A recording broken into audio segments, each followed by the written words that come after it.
मुझे तो जाने का मन ही नहीं, बहुत सांप थे।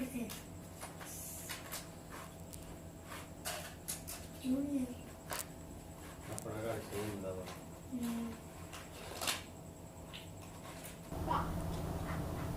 अस्सलाम वालेकुम व्यूअर्स।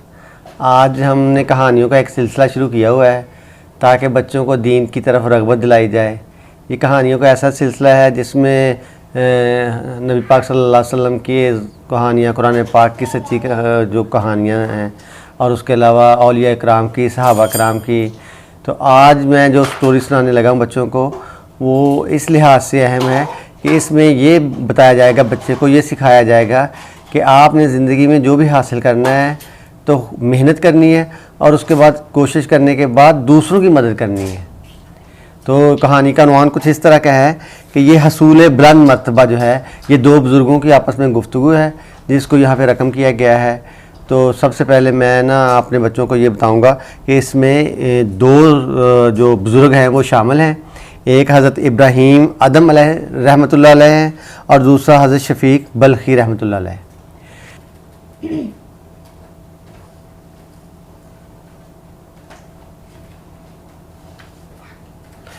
तो दो बुज़ुर्ग हैं, हज़रत इब्राहीम अदम रहमतुल्लाह अलैह और हज़रत शफ़ीक बल्खी रहमतुल्लाह अलैह। ये दो बुज़ुर्ग हैं जिनकी मक्का मुकरमा में मुलाकात होती है। इस मुलाकात के दौरान वो हज़रत शफ़ीक बल्खी जो हैं वो हर वक्त इबादत करते रहते हैं, बड़े इबादत गुज़ार हैं, ज़ाहद हैं, हर वक्त अल्लाह ताला की इबादत में लगे रहते हैं। दुनिया से तकरीबन मामला उन्होंने छोड़ा ही हुआ है। तो हज़रत इब्राहीम अदम रहमतुल्लाह अलैह उनसे पूछते हैं कि शफ़ीक बल्खी रहमतुल्लाह अलैह, मुझे ये बताओ कि आपने इतनी ज़्यादा बुज़ुर्गी और इतना बुलंद मर्तबा कैसे हासिल किया? अच्छा, वो अब इसका जवाब देते हैं। वो कहते हैं कि इसके पीछे एक कहानी है कि मैं एक दफ़ा एक जंगल से गुज़र रहा था, तो जंगल में मैंने देखा कि एक परिंदा है वो गिरा हुआ है और उसके दोनों पर जो हैं वो ज़ख्मी हैं, टूटे हुए हैं। अब मैं सोचता हूँ कि ये परिंदा जो गिरा हुआ है इसको खाना कैसे मिलता होगा।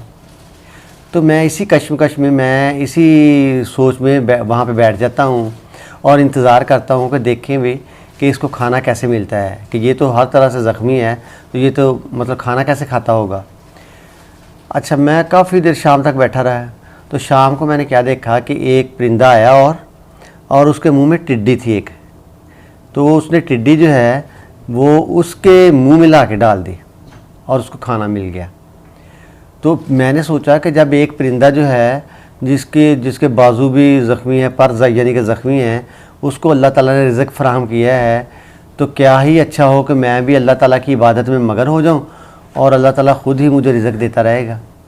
तो इस निस्बत से फिर मैंने इबादत शुरू कर दी और मैंने सिर्फ़ अल्लाह से ही लो लगा ली और इबादत में मसरूफ़ हो गया।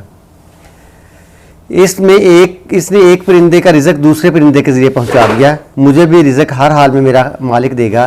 चनाचा मैंने सारे काम छोड़ दिया और अल्लाह ताला की इबादत में मसरूफ़ हो गया।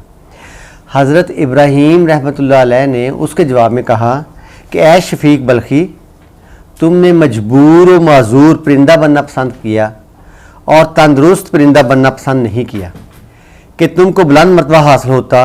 क्या तुमने ये फरमान नबी सल्लल्लाहु अलैहि वसल्लम नहीं सुना कि ऊपर वाला हाथ नीचे वाले हाथ से बेहतर है।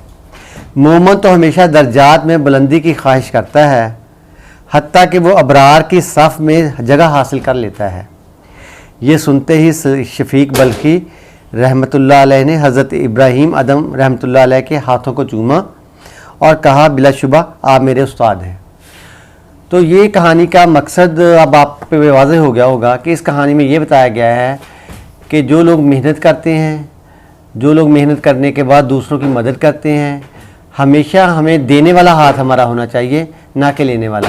हमें मेहनत करनी चाहिए, हमें इज़्ज़त के साथ रोज़ी कमानी चाहिए और जो अल्लाह की तरफ से जो रोज़ी कमाई है, जो अल्लाह ने हमें रोज़ी का बहाना मुयस्सर किया है और जिसके ज़रिए हमने कमाई की है, वो हम दूसरों में भी हक़दारों में बाँटें।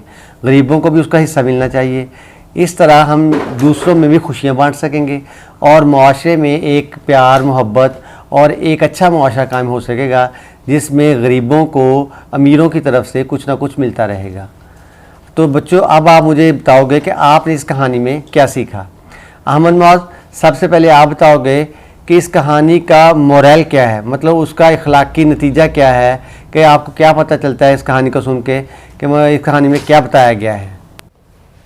हमें इस कहानी से ये पता चलता है कि हमें अल्लाह के नज़दीक आने के लिए हमें मदद करनी चाहिए, दूसरों की मदद करनी चाहिए और मदद करनी चाहिए और खुद मेहनत से कमाना चाहिए और दूसरों को देना चाहिए और मदद करनी चाहिए, गरीबों की और जिनकी मदद की ज़रूरत है उनको करनी चाहिए। ठीक, शाबाश, वेरी गुड।